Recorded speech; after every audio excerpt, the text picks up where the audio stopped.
Hola, ¿cómo les va?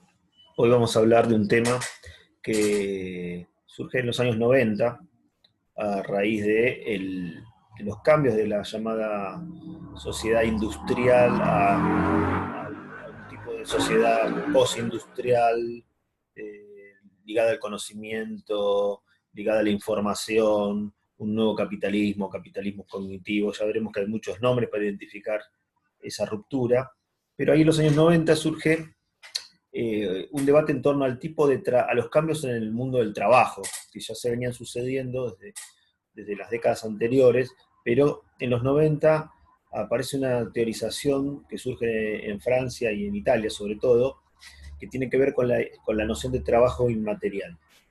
Una discusión que proviene sobre todo de filósofos, economistas, pensadores italianos y franceses que en París, Bolonia y otras ciudades más pequeñas de Italia discuten esta noción de trabajo inmaterial que supone, para decir rápido, la idea de un trabajo que crea bienes inmateriales. El conocimiento, la información, la comunicación o una respuesta emocional. O sea, las tres primeras tienen que ver con un trabajo más de tipo intelectual, la respuesta emocional tiene que ver más bien con un trabajo afectivo, pero conviene advertir desde un principio que, a pesar de esta idea de trabajo inmaterial, para ellos el trabajo sigue siendo material, en el sentido de que involucra el cuerpo, involucra la mente, pero lo que es inmaterial es su producto. Incluso en algún momento, uno de los autores más relevantes de esta discusión, que es Toni Negri, va a decir que en realidad él querría hablar de trabajo biopolítico, ¿no? Porque la idea de inmaterial generó bastantes discusiones. Pero decíamos recién, habría dos formas principales de trabajo inmaterial. Uno es el trabajo intelectual, ¿sí? O que supone resolución de problemas, tareas simbólicas, tareas analíticas, producir ideas, símbolos, códigos, imágenes. Esto es un trabajo del tipo más intelectual, pero también el trabajo inmaterial supone otro tipo del trabajo, que es el trabajo afectivo. Esto que, digamos, supone la producción o la manipulación de afectos que actúa sobre el cuerpo, que actúa sobre la mente, producir sensaciones de bienestar, de satisfacción. Las tareas de cuidado que venía teorizando el feminismo italiano desde los años 70, ¿no? Tareas de asistencia, digamos que a veces no son ni siquiera reconocidos como trabajo, ¿no? El trabajo de la ama de casa, por ejemplo, el trabajo en el hogar. Generalmente ese trabajo afectivo realizado en su mayoría por mujeres, muchas veces no reconocido como trabajo. Toda esta teorización del feminismo italiano aparece incorporada también como parte del trabajo inmaterial, pero la discusión en Francia y en Italia toma más bien la línea de la primera de esas acepciones, que es la del trabajo intelectual. Entonces, uno podría verse tentado de decir que, ¿por qué no se habla entonces de trabajo intelectual en vez de trabajo inmaterial? Bueno, porque es una categoría que ya viene muy cargada de contenido. La división trabajo manual e intelectual ya es, digamos, es una discusión desde el siglo XIX. Entonces, reponer de vuelta la idea de trabajo intelectual no podría dar cuenta de la especificidad del trabajo contemporáneo, en cuanto a que incluye además otras cosas. Eh, en el, Tengamos en cuenta que en todo sistema económico coexisten distintas formas de trabajo, pero siempre va a haber una que ejerce su hegemonía sobre las demás, que puede no dominar cuantitativamente, pero sí hacerlo en términos cualitativos y en términos tendenciales. O sea, ¿qué significa esto? ¿Qué es lo que proponen estos autores? En el siglo XIX y en el siglo XX, el trabajo industrial fue hegemónico. ¿En qué sentido? En que, aún siendo minoritario en el siglo XIX, con respecto, por ejemplo, a la producción agrícola, va a condicionar a los demás tipos de trabajo. Es más, uno podría verse tentado a decir que la agricultura, la minería y la sociedad en su conjunto se vieron obligadas a industrializarse, ¿no? Los ritmos de vida del trabajo industrial, los horarios fabriles, van a transformar las instituciones de la sociedad. Tanto la fábrica como la escuela, la familia, hasta los ejércitos. Entonces, en el siglo XIX y en el siglo XX, ese trabajo industrial fue hegemónico. Hacia fines del siglo XX, comienzo del siglo XXI, la propuesta de, decir que lo hegemónico va a ser el trabajo inmaterial, el trabajo que crea bienes inmateriales, también responde a esta idea de que no es mayoritario, pero ni es predominante, pero sí es el que conduce a la lógica de los demás, el que tendencialmente se va a terminar imponiendo. Uno puede decir que el trabajo agrícola incluso todavía sigue siendo importante y el industrial no decayó desde el punto de vista cuantitativo, pero ese trabajo inmaterial es una parte minoritaria del trabajo global, se concentra sobre todo en las regiones dominantes y en las ciudades especialmente, pero es hegemónico. Lo mismo que era el trabajo industrial hace 50 años, hace 150 años en Inglaterra, donde ejercía su hegemonía sobre las demás formas de producción, aún cuando en Inglaterra, que era el país de la Revolución Industrial, la mayor parte del trabajo era trabajo agrario. Si en Inglaterra la mayor parte del trabajo seguía siendo agrario, a pesar de que es el país de la Revolución Industrial, imagínense en el resto de las sociedades. Aún así, ese trabajo industrial es el que estudia Adam Smith, estudia Marx en El Capital, porque allí hay algo para, digamos, tironear de la soga, porque, digamos, esas discusiones sobre el trabajo manual e intelectual, sobre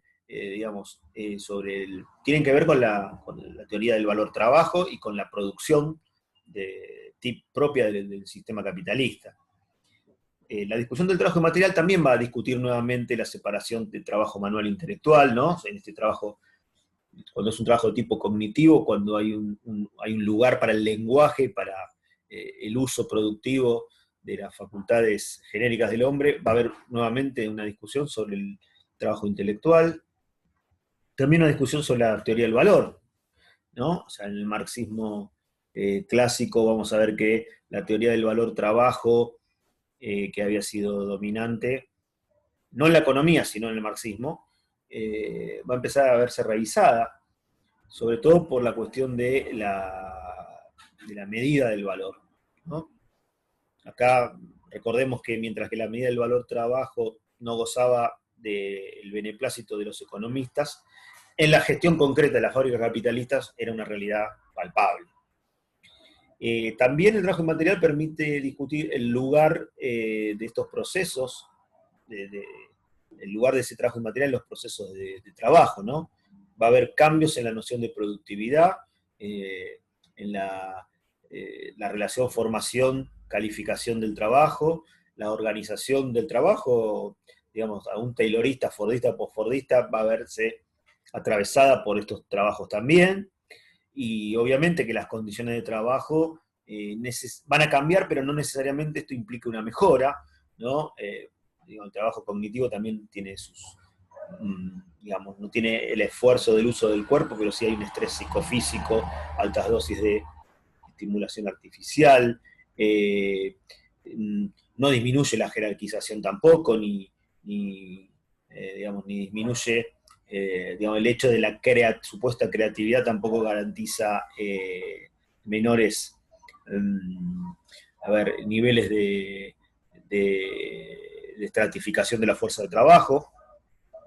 Incluso hay otros problemas, como la dificultad para establecer una línea divisoria clara entre tiempo de trabajo y tiempo de ocio, ¿no? Cuando los trabajadores se vuelven flexibles, móviles, precarios, bueno, hay otras cosas que se pueden discutir, ¿no? ¿Cuáles, los trabajadores que hacen trabajo inmaterial también pueden tener una tendencia a la precarización muy grande, ¿no? Digo, trabajadores que realizan, trabajadores de la industria cultural, que realizan teletrabajo, trabajan en call center, pero también pueden ser trabajadores creativos, o, trabajadores cuya identidad laboral se vuelve muy inestable, que tienen contratos precarios. Entonces, todo esto no es necesariamente para celebrar el uso de estos cambios y esta mayor potencia del trabajo intelectual, porque puede redundar también en nuevas lógicas de explotación, que esto es un poco lo que quiere describir este trabajo. ¿En qué consisten estas lógicas nuevas de explotación, si se quiere, en qué consiste lo nuevo que hay que poner en juego en el trabajo? Decíamos antes que discutir el trabajo inmaterial suponía ir a los antecedentes teóricos que plantean estas discusiones, que uno las puede rastrear incluso antes de los años 90, en el marxismo italiano, el marxismo obrerista italiano de los años 70, donde había una lectura de la obra de Marx distinta del marxismo convencional. Recuerden que todavía existía el socialismo real, ¿no? De la Unión Soviética, existían los partidos comunistas, la lógica de pensar la planificación como la alternativa al mercado. Bueno, los teóricos italianos van a mirar no tanto el trabajo de Marx en el Capital, sino el trabajo en los textos preparatorios, especialmente en los llamados Grundrisse. No desconocían los italianos que desde la publicación del tomo tercero del Capital, el problema del valor en el marxismo se había corrido, o mejor dicho, se había centrado en la discusión de cómo se transforman los valores en precios, ¿no? Ese famoso problema de la transformación de valores en precios. Con lo cual digamos, la relación entre valor y precio era un poco la obsesión de muchos economistas marxistas. Lo que dicen los italianos es que antes que esta relación entre valor y precio, lo que hay que ver es la relación entre trabajo y valor. Y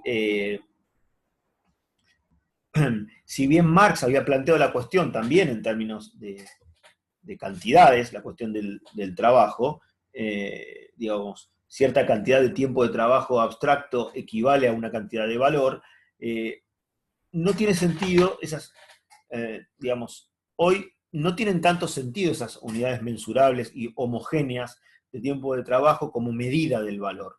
Es decir, el trabajo sigue siendo la fuente básica del valor, pero eso, por supuesto, no se desconoce, nadie, digamos, en la producción capitalista, el trabajo es la fuente básica del valor, nadie rechaza la idea del valor trabajo. Lo que hay que ver es de qué tipo de trabajo estamos hablando, ¿no? En esto es lo que quieren discutir los teóricos con el trabajo inmaterial, ¿no? O sea, lo que obliga a repensar es la cuestión de la posible mensurabilidad del trabajo. Cómo se capta un valor producido por el trabajo cooperativo, ¿no? Por el trabajo que es producto de la comunicación, de relaciones sociales, que tiene una tendencia a ser común, a ser compartido, y que asume un carácter no medible, no mensurable, o al menos que socava los mecanismos tradicionales de contabilidad. Con esto no queremos decir que no persista la explotación, porque sigue habiendo apropiación privada de lo producido en común, pero ya no va a ser un conflicto, dicen ellos, entre el capital y el trabajo, sino entre el capital social y el obrero social, ¿no? Esto que vamos a ver que Negri denomina el pasaje del obrero masa al obrero social, para dar cuenta de que el centro de producción no se circunscribe a la fábrica, sino que es la sociedad en su conjunto, la sociedad toda. El concepto que usa Negri es la sociedad fábrica, que implica todo el conjunto de conocimiento, el aparato técnico, científico, todo el saber social general, esto que Marx denominaba en los Grundrisse el General Intellect. Entonces el marxismo italiano ya venía discutiendo esto en los años 70, pero con el agregado de que de una crítica, o mejor dicho, una observación hacia la idea de Marx sobre el General Intellect. Marx había identificado el General Intellect con el capital fijo, con el sistema automático de máquinas, con las máquinas, o sea, la capacidad científica objetivada de las máquinas. Eso es centralmente lo que Marx quiere describir como General Intellect. Quizás no considera la forma en que ese General Intellect se puede presentar también como trabajo vivo. O sea, no era leído en los sujetos en toda su potencia, ¿no? Ese saber abstracto, ese saber científico, pero no solo el científico, se preparaba para convertirse en la principal fuente productiva. Entonces, en un punto, dirán los italianos, la ley de valor va a ser refutada por el propio desarrollo capitalista, ¿no? O sea, esta es la realización de la tendencia descrita por Marx, que tampoco es que lleva a un lugar necesariamente más emancipatorio, ¿no? Da lugar a nuevas formas de dominio. En el Fordismo, recuerden ustedes, teníamos al obrero como un gorila amastrado, todos recordarán la película de Chaplin, Tiempos Modernos, que solo ese obrero cuando deja el trabajo lee el diario, piensa, dialoga, va a una reunión del partido, hace uso de las facultades intelectuales de manera intensa.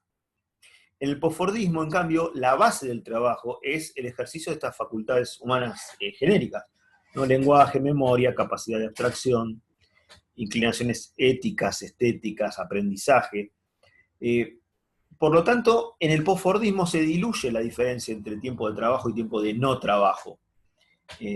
Uno podría decir, o lo dice Pablo Virno en uno de los textos, que jamás se deja de trabajar aunque se trabaje cada vez menos, en términos técnicos. En fin, coexisten muchos modelos productivos, le gusta decir esta expresión a los economistas regulacionistas franceses, ¿no? Pero ¿qué tiene en común un técnico de software, un obrero de la FIAT o un trabajador precario? Bueno, muy poco en cuanto al lugar del trabajo, a las competencias, pero mucho en el contenido de la socialización extralaboral, en el mundo de la vida, en la experiencia urbana. Este General Intellect es un atributo del trabajo vivo. Además, cada vez más consiste en prestaciones lingüísticas, ¿no? El proceso de trabajo se vuelve algo locuaz, no es algo tímido, taciturno, y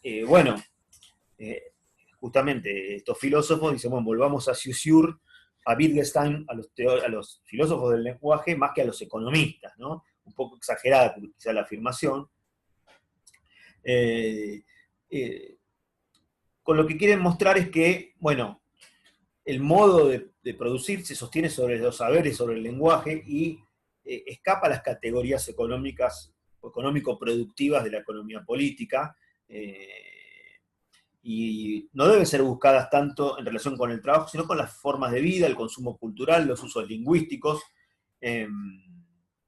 Y bueno, no es solamente el paso siguiente al obrero de oficio, al obrero de la cadena de montaje, hay un salto cualitativo.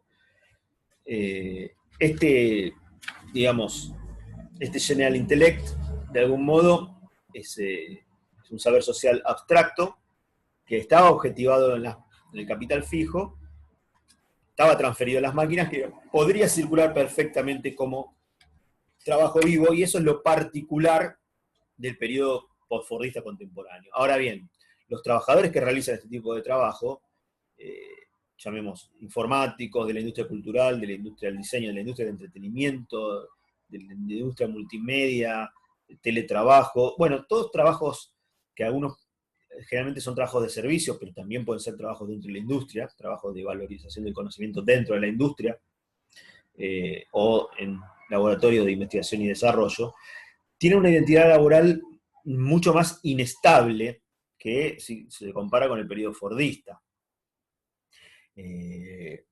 Sobre ellos rigen nuevas y también más sofisticadas formas de control del trabajo, y y también contratos precarios, mucho más que en el periodo fordista.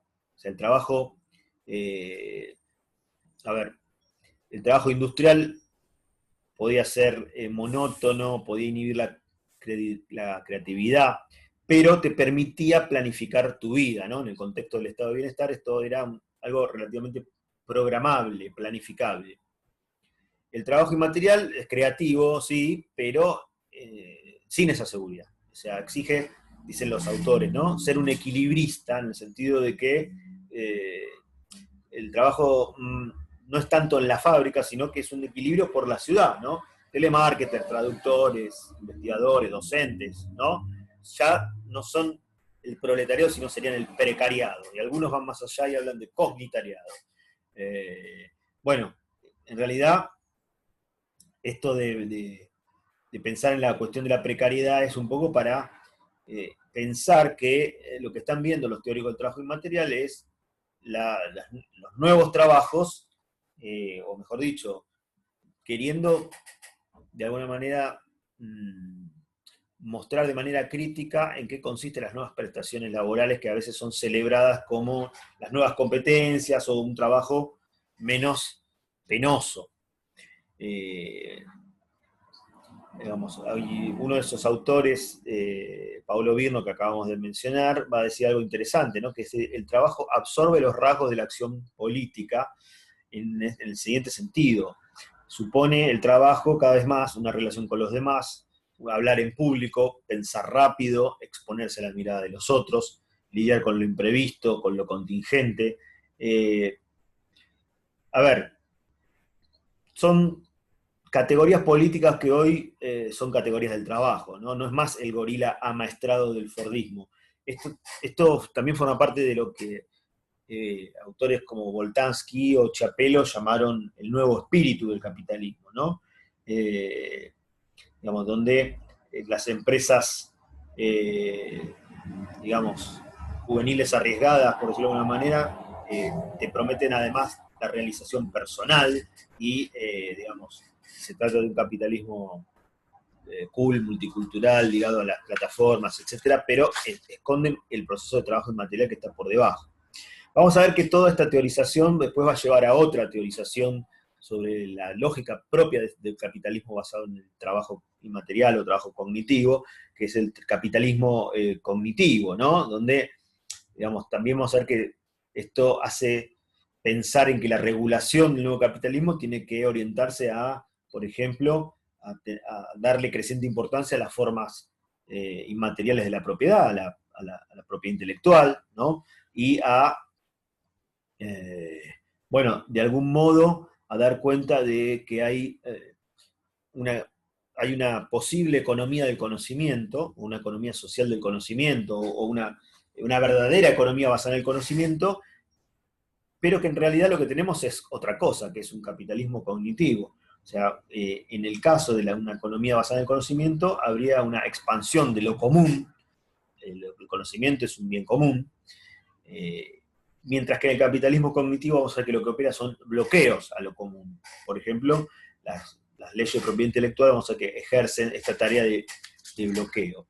Y finalmente, uno podría decir que, por último, toda esta teorización llevó a Tony Negri y a Michael Hart, que son algunos de los teóricos más importantes de esta discusión en los años 90, a proponer incluso una nueva idea de sujeto político, que vaya más allá de la idea de la clase obrera, ¿no? Como concepto excluyente. Digamos, la clase obrera se refería a los trabajadores asalariados y se concebía como la clase productiva principal, que estaba directamente sometida a los dictámenes del capital y, a ver, y el único sujeto capaz de actuar con eficacia contra él, en buena medida porque eran los que conocían cómo se producen las mercancías, cómo se hace mundo, cómo se producen las cosas. Negri y Hardy no dicen que la clase obrera no sea importante, pero dice que, digamos, con las nuevas lógicas ligadas al trabajo inmaterial y de los trabajadores, digamos, precarios, las mujeres, el trabajo reproductivo, el trabajo, digamos, de servicios, la clase obrera industrial ya no tendría ese privilegio político en relación con otras clases de trabajo, ¿no? Entonces, esto haría factible abrir a un nuevo concepto más abierto, más expansivo, que es la idea de la multitud. Ya no hay una clase obrera, sino que hay una multitud, que no es una muchedumbre en la plaza, sino que es un sujeto político más complejo, que no es solo la clase obrera industrial, son los trabajadores precarios, científicos, docentes, intelectuales, programadores, desarrolladores. La sociedad del trabajo del siglo XXI es mucho más compleja que la del periodo fordista industrial. Entonces, un poco la invitación a leer estos autores es, digamos, pensar, prepararse un poco para lo que ellos denominan allá en el libro Imperio, de Jardinelli, la posmodernización o la informatización de la producción, ¿no? Porque para ellos la modernización fue el pasaje del paradigma agrícola al paradigma industrial. Bueno, la posmodernización es un paso más, esos lo discuten ahí en el capítulo 13 de Imperio. Digamos, la industria ya no expande su dominio sobre las otras formas económicas, y lo que tenemos, bueno, en cierto modo esa modernización habría cumplido ya su tarea, y la posmodernización no implica que esa producción industrial no siga teniendo un papel importante, lo que tiene que no es el papel central dominante. Quizás ese pasaje del Fordismo al posfordismo, al capitalismo, el capitalismo industrial al cognitivo, lo que muestran como clave es que el sistema de comunicación entre la producción y el consumo, entre la fábrica y el mercado, es mucho más aceitado, ¿no? En el Fordismo, por ejemplo, no existía, ahora más limitado. En el toyotismo, el posfordismo, lo que tenemos es una comunicación constante con los datos del mercado, con los datos referidos a la posibilidad de producir teniendo en cuenta el entorno, la red o como quieran llamarlo, ¿no? La comunicación del posfordismo es mucho más importante y mucho más rica. Y la cooperación es inmanente a la actividad laboral, ya no se impone desde afuera. Entonces, esto supone que la red puede desterritorializar la producción, pero requiere una mayor centralización de la administración, ¿no? Mayores tareas de control, mayores jerarquías en algún sentido, ¿no? O por lo menos no implica una mayor horizontalidad. Entonces, todos estos debates del trabajo inmaterial y luego del capitalismo, trabajo cognitivo, el capitalismo cognitivo, están muy presentes para entender la transición de la sociedad industrial a una sociedad, llamémosla como querramos llamar, postindustrial, de la información, del conocimiento, etcétera, etcétera, etcétera. Así que, digamos, los dejo ahora con esto para no seguir abundando y ya tendremos tiempo de seguir hablando de estos autores y de estos temas.